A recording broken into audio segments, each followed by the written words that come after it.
Good morning, student. My name is Yadis Adebala. Today we are going to see about conservation of mechanical energy. What is the main objective of this topic? To relate kinetic energy and the potential energy of a system. So what is conservation of mechanical energy? Before that, let us define what is mechanical energy. Mechanical energy is the sum of kinetic energy and the potential energy in the system. When we say kinetic energy, it is related to the energy due to motion, which is given by 1 over 2 mv square. M is mass of an object and v is velocity of an object, and the potential energy is the energy stored due to position or due to configuration of an object. So the sum of these two energy is given by mechanical energy, which is the same to kinetic energy plus potential energy. And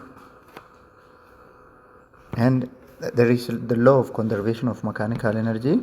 That is, law of conservation of mechanical energy state that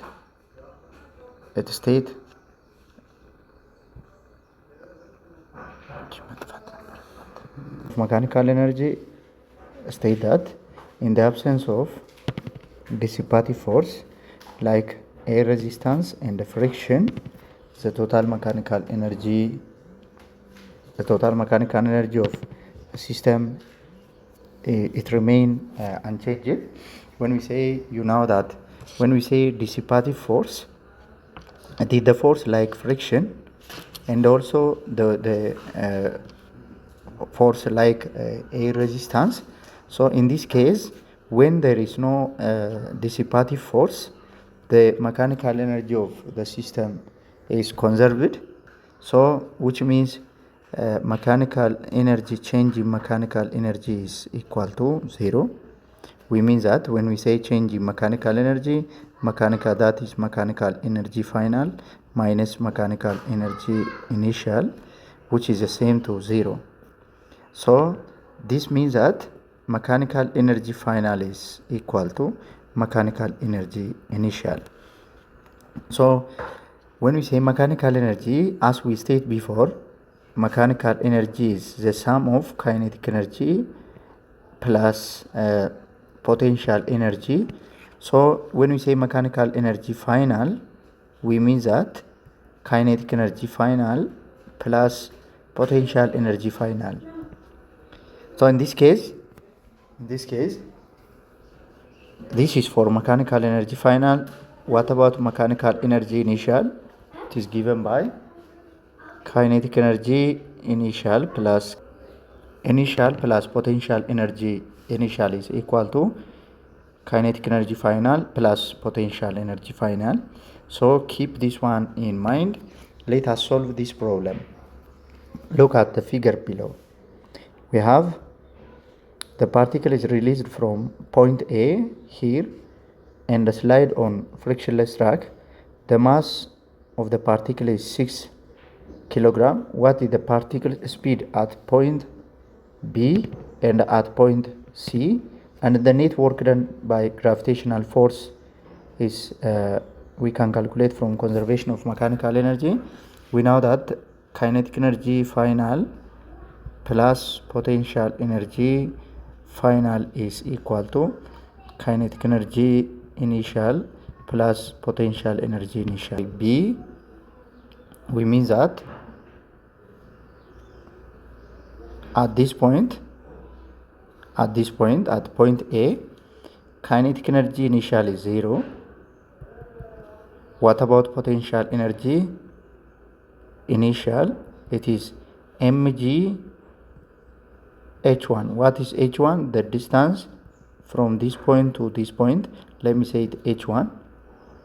So at point B, we have two energy. That is kinetic energy final, which is the same to 1 over 2 mv at B the whole square. And also we have potential energy due to this distance from the ground. that is kinetic potential energy in final is equal to mg, let me say h2. What is h2? H2 is this one. We have kinetic energy initial is 0, potential energy is mgh1, and kinetic energy final is, this one is the same to 1/2 mvb the whole square plus potential energy final 1/2 mgh2, which is the same to mgh1. Then 1/2 mvb the whole square is equals to, you can say mgh. So at point B, kinetic energy initial plus potential energy initial is equal to kinetic energy final plus potential energy final.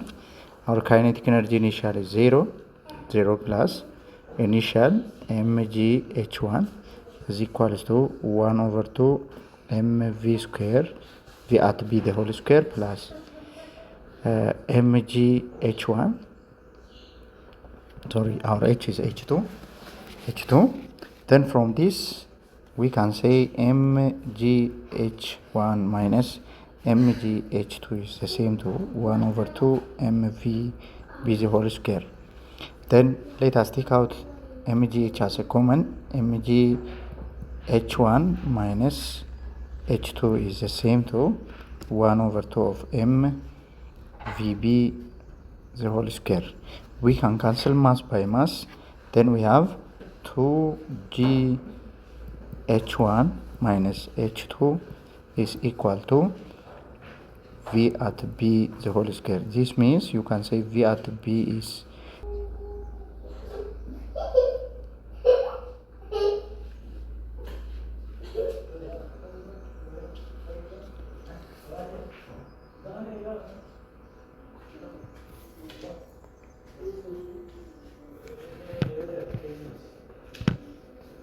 so v at b is equal to under radical of 2gh1 minus h2, which means we have 2 times 10 meter per second square times h 6 meter minus 4 meter under radical. Then this is equal to 20 meter per second square times 2 meter per meter, which is the same to, this is the same to 40 meter square per second square under radical. This is equal to under radical of 40 meter per second. Potential energy final, this means 0 plus mgh1 is equal to 1/2 of mvc the whole square plus mgh2. Then mass can cancel mass. Then gh1 is equals to 1/2 vc the whole square plus gh2. Then gh1 minus gh2 is the same to 1/2 vc the whole square. Then vc is equal to under radical of 2gh1 minus h2. In this case, our h, this case we have a v at c is equal to 210 meter per second times 6 meter minus 2 meter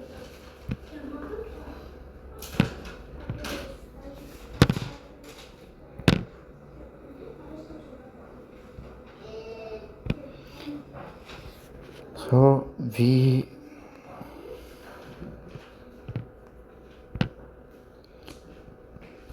is equals to and the radical of 210 meter per second square times 6 meter minus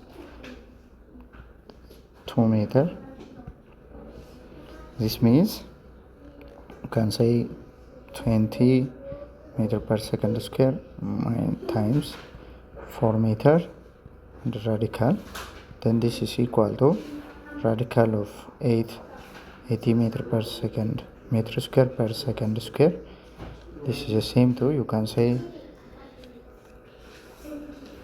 and radical of 80 meter per second. Now what about the total work done? That is mgh1 minus mgh3. This is the same to mg times h1 minus h3, but in this case our mass is 6 kilogram, 10 meter per second square, times our h1 is 6 meter minus 2 meter. This is 660 times 4 joule, which is the same to 240 joule.